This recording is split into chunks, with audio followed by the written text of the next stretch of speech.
Oke, sekarang kita akan membahas chapter kedua, yaitu tentang simulasi pembukuan menggunakan tool Financial Dashboard Plus.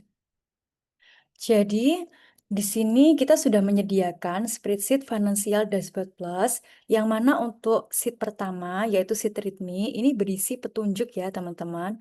Jadi di sini kalian bisa baca sebelum kalian menggunakan toolsnya. Jadi yang pertama, kalian tidak perlu request untuk akses. Jadi cukup klik file, terus make a copy. Nah, di sini kalian bisa membuat salinan sesuai dengan folder yang kalian tuju. Jadi misalnya, kalau saya di sini ya, jadi klik select, habis itu bisa kalian rename namanya sesuai PT kalian atau usaha kalian. Misalnya Financial Dashboard Plus PT Flash Studio.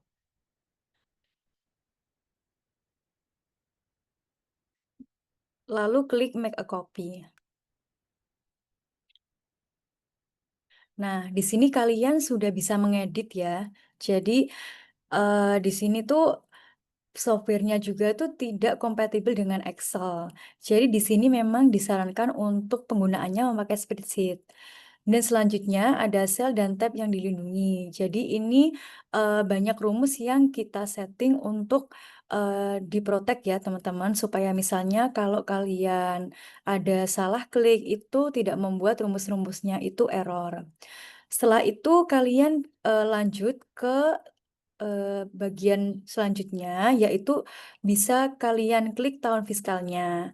Jadi di sini kalian masuk ke pengaturan, lalu kalian pilih di bulan kalian mulai usaha. Jadi misalnya kalian mulai Januari, dan tahunnya ini juga kalian ganti ya, misalnya kalian baru pakainya di 2026 atau misal kalian pakai di 2024 gitu ya. Kok ganti? Oke. Setelah itu, setelah kalian setting untuk bulannya, lalu setelah itu kalian lanjut ke isi kategori pendapatan. Jadi di sini kalian sesuaikan dengan industri kalian ya. Jadi misalnya kalian ada pendapatan tunai, lalu misalnya kalian bergerak di bidang industri jasa foto misalnya ya. Di situ kan ada pendapatan jasa fotografi atau misalnya ada pendapatan lain, misalnya kalian dapat bonus dari klien atau mungkin, kalau misalnya kalian membuat, industri kuliner tuh biasanya ada kan misalnya pendapatan, produk ini. Jadi ini, bisa kalian isi sesuai dengan industri kalian. Lalu untuk pengeluaran juga sama, jadi di sini sesuaikan pengeluaran kalian sehari-hari. Jadi misalnya kalau kayak pembelian bahan baku, ini kalau misal kita jualan jasa, itu kan kita, nggak perlu ada namanya pembelian bahan baku. Ini bisa kalian edit atau hapus. Lalu pemasaran, selanjutnya ada utilitas, gaji pegawai, pajak. Jadi ini bisa kalian sesuaikan dengan kebutuhan industri kalian. Lalu selanjutnya, kita ke pengisian saldo awal. Jadi di sini, untuk toolsnya kita sediakan, banyak metode pembayaran ya, atau, misalnya kalian store modalnya itu ke rekening mana aja.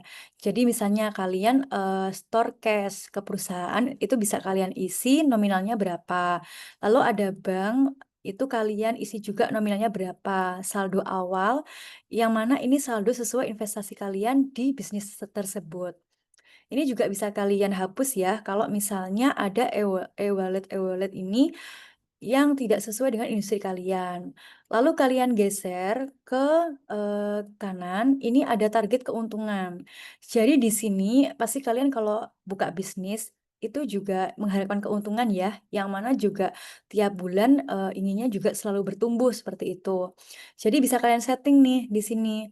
Misalnya, aku karena bikin usahanya baru, jadi mungkin profit 2 juta oke lah ya untuk awalnya gitu kan.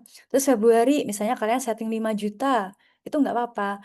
Jadi di sini bisa kalian isi untuk 1 tahun atau misalnya kalian belum tahu nih nanti aku mau dapat berapa ya proyeksi labaku, ini bisa kalian kosongi juga. Jadi ini tergantung kebutuhan. Lalu rata-rata bulanan ini lebih ke rata-rata, eee, target dalam 1 tahun, itu rata-ratanya berapa, dan minimal targetnya berapa, lalu juga maksimal target berapa. Selanjutnya, kalian geser ke visi misi. Ini opsional ya, teman-teman. Jadi misalnya kalian mau isi pun tidak masalah, kalaupun nggak kalaupun kalian kosongi juga tidak apa-apa. Selanjutnya, kalian geser ke sheet pemasukan. Jadi di sini, kalian isi sesuai transaksi kalian ya. Jadi misalnya tanggal 1 Januari. Nah, ini bisa kalian double klik ya. Jadi ini, kan misalnya kalian, eee, salah masukin tanggal. Jadi ini menghindari resiko salah masukin, format tanggalnya begitu. Jadi ini bisa kalian ubah sesuai tanggal transaksinya. Misal di tanggal 2 apa tanggal 3 Januari atau mungkin Februari seperti itu. Terus kalau untuk kolom ID transaksi, ini sifatnya otomatis ya teman-teman. Kalau misalnya nanti kalian ada, eee, pengajuan untuk kode kode transaksinya sesuai misalnya akronim perusahaan. Nah, itu bisa kalian ganti nih di sini. Di, rumus yang INC. Lalu juga keterangan, ini kalian isi sesuai jenis pemasukannya. Misalnya penjualan, buku atau penjualan produk apa. Nah, itu bisa kalian isi sesuai mungkin invoice-nya yang kalian terbitkan ke customer. Lalu untuk kategori, ini kalian masukkan sesuai jenis pendapatan ya. Seperti yang di awal tadi, ini kan waktu di sheet pengaturan, kalian sudah isi nih kategori pendapatan kalian tuh apa aja. Nah, jadi di sini kalian bisa pilih sesuai kategori, sesuai keterangan yang di kolom C. Lalu untuk jumlah, ini isikan sesuai nominal invoice-nya ya. Jadi ketika kalian itu membuat pembukuan, itu harus nominalnya disamakan dengan jumlah invoice-nya atau nota yang kalian, kirimkan ke customer. Lalu untuk pajak, ini juga opsional ya, maksudnya kan kadang ada pendapatan yang tidak kena pajak, atau kalau misalnya kalian jadi seller di Shopee itu kan ada pajak kan, ada potongan voucher, potongan admin, seperti itu kan, hal itu membuat pendapatan kalian kan juga berkurang. Lalu akun bank, ini sesuai dengan, nominal transfernya itu masuk ke rekening mana. Nah, jadi di sini kalian pilih bank sesuai dengan customer itu transfernya ke rekening mana, gitu. Pendapatan bersih ini rumus ya, jadi dari jumlah dikurangi pajak, seperti itu. Lalu untuk catatan ini opsional juga, bisa kalian isi ataupun tidak. Lalu kita lanjut ke sheet pengeluaran. Ini juga sama untuk modelnya, ketika kalian ngisi pemasukan. Jadi untuk tanggal itu sesuaikan dengan tanggal kalian mengeluarkan uang. Lalu untuk transaksi ini juga opsional, maksud saya customize ya, bisa kalian isi sesuai dengan, keinginan kalian. Lalu untuk keterangan ini juga, jadi misalnya kalian bayar gaji atau bayar listrik, air, itu kalian isi sesuai dengan, invoice-nya, seperti itu. Lalu untuk kategori juga, jadi di sini ketika kalian setting di menu pengaturan tadi, kan kalian ada isi tuh kategori pengeluarannya apa aja. Nah, di sini kalian bisa pilih sesuai kategori pengeluarannya. Jumlahnya juga sesuai dengan nota. Lalu untuk pajak, kalian bisa isi kalau misalnya ada pajaknya ya. Jadi misalnya, misalnya nominal invoice misalnya 500.000 nih, terus habis itu ada pajak, misalnya kayak bayar listrik tuh kan ada bukan pajak sih, lebih ke biaya admin, itu kan juga 3 ribuan, nah itu bisa kalian isi di sini. Lalu pengeluaran bersihnya berapa, ini kan juga dikurangi. Lalu untuk akun bank, mohon maaf, ini juga kalian isi sesuai dengan kalian itu, transfer keluarnya ke rekening mana, seperti itu. Lalu pengeluaran bersih ini rumus dan catatan ini bisa kalian isi maupun kalian kosongi. Jadi, kalau saya bisa kasih saran, itu kalian itu juga tracing dari mutasi rekening. Kadang kan ada kalanya misalnya customer itu, ngirim bukti transfernya telat seperti itu. Nah, itu kan juga nanti kalian bingung kalau kalian nggak nge-tracing dari, rekening koran, seperti itu. Jadi misalnya rekening korannya sudah keluar uang, tapi notanya kalian belum dapat, itu kan nanti kalian bisa kejar tuh ke vendornya, kalau memang notanya itu belum mereka kirim, seperti itu. Setelah itu kalian ke sheet berikutnya, yaitu saldo rekening. Nah, di sini enaknya kalau pakai tools dari kami, ini sudah ada totalnya. Yang mana misalnya saldo awal kalian invest ke bisnis kalian misalnya 100.000 seperti ini ya. Lalu ada pemasukan nih dari penjualan yang kalian lakukan. Pengeluarannya berapa dalam 1 bulan, lalu totalnya berapa. Nah, yang dari total ini sebenarnya harus kalian cek juga di akhir bulan. Karena apa? Karena kalau misalnya dari mutasi rekening itu beda sama yang di tools ini, berarti kan ada problem tuh di situ. Antara kalian salah catat atau mungkin kurang catat atau lebih catat, seperti itu. Jadi memang kalau dari accounting itu akhir bulan berikutnya tuh harus kita rekonsiliasi atas semua rekening yang dimiliki oleh perusahaan. Lalu kita bisa ke sheet selanjutnya yaitu dashboard bulanan. Di sini merupakan summary dalam 1 bulan ya teman-teman. Jadi misalnya kalian mulai Januari nih dan di akhir Januari ataupun awal Februari kalian mau lihat tuh kinerja Januari itu seperti apa. Di sini bisa kalian klik bulannya, lalu kalian pilih tahun berapa. Nah, di sini tuh ada total pemasukannya kalian berapa, lalu juga pengeluaran dalam 1 bulan berapa, profitnya berapa, dan ini juga ada laba margin, seperti itu. Jadi kalian bisa tahu nih, kira-kira berapa sih dari total pendapatan pengeluaran tuh berapa persen. Lalu di sini ada target ya, jadi kan di pengaturan awal tadi kalian sudah setting targetnya misal 2 juta. Nah, di sini misalnya, kalian target 1 bulan tuh udah 3 juta nih, seperti contoh di sini ya. Berarti kan kalian sudah melewati target, yang mana targetnya tuh 2 juta. Jadi ini sebagai monitor kalian, apakah pendapatan yang didapat dalam 1 bulan itu sudah sesuai ataupun sudah melampaui target yang ditetapkan. Jadi kalau di bawahnya ini merupakan summary ya, jadi summary dari kolom atasnya. Jadi di sini lebih ke grafiknya, jadi total pemasukan berapa, total pengeluaran berapa. Dan kalau grafik ini kita bisa lihat juga pemasukan, pengeluaran tuh lebih banyak mana sih dalam 1 bulan, seperti itu. Lanjut ke selanjutnya, ini summary pendapatan dan pengeluaran dalam 1 bulan. Jadi di sini kita bisa, ada summary-nya nih teman-teman, misalnya 1 bulan cash-nya tuh berapa, pendapatan cash, lalu juga pendapatan Shopee-nya berapa, QRIS berapa, penjualan, pendapatan lainnya, pajak berapa, dan total pendapatan berapa. Begitu juga dengan pengeluaran, jadi dalam 1 bulan tuh kita ada summary nih kalau di tools ini. Jadi misal listrik tuh berapa sih, sama gaji pegawai itu total berapa. Karena waktu kita isi di sheet pengeluaran, ini kan gaji bisa kalian detailkan ya, misal ada gaji admin berapa, misalnya gaji helper berapa, gaji cleaning service berapa, itu kan bisa kalian lihat tuh totalnya berapa sih gaji yang kubayar untuk seluruh karyawan itu. Lalu untuk pajak ini juga jadi summary, pengeluaran dalam 1 bulan untuk gaji pegawai misalnya. Lalu untuk total ini sudah rumus ya teman-teman, jadi kalian tidak perlu repot-repot untuk menghitung secara manual. Jadi di bawah ini kalian bisa lihat misalnya total pemasukan berapa dan total pengeluaran berapa. Lalu kita ke sheet selanjutnya, yaitu dashboard tahunan. Nah, kalau di sini kalian itu bisa melihat kinerja usaha kalian dalam 1 tahun. Jadi misalnya, ini juga year to date ya. Jadi maksudnya misalnya kalian buka bisnis di Januari nih. Kalian April tuh mau lihat sebenarnya kayak pemasukanku dari Januari sampai April tuh berapa sih?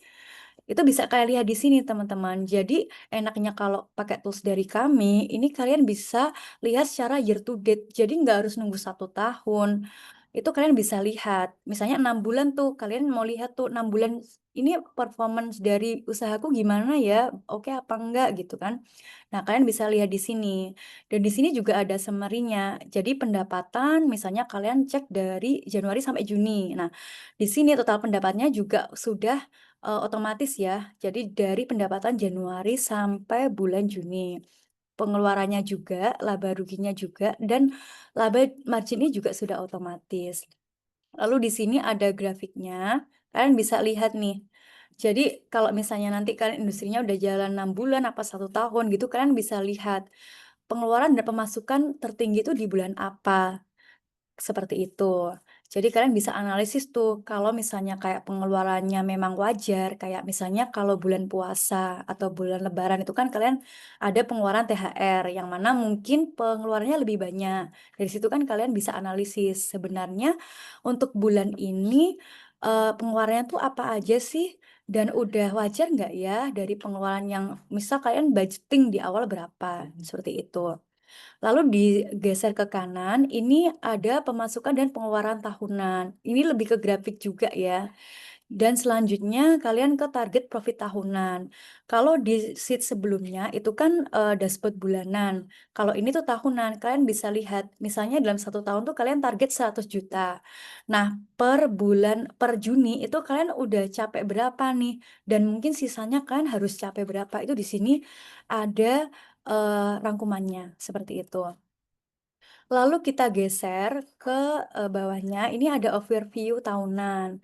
Jadi di sini tuh summarize dari pemasukan, pengeluaran, laba dalam 1 tahun.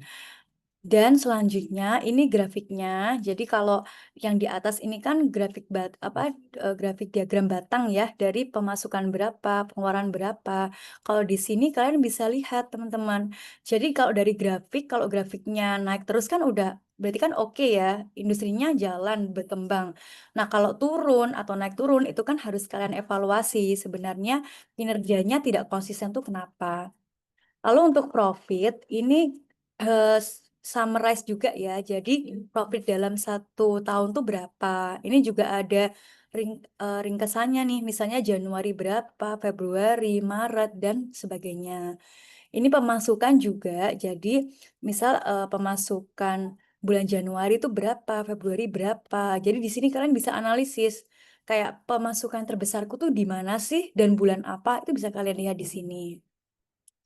Lalu untuk pengeluaran juga sama. Jadi di sini tuh ringkesan dari 1 tahun ya.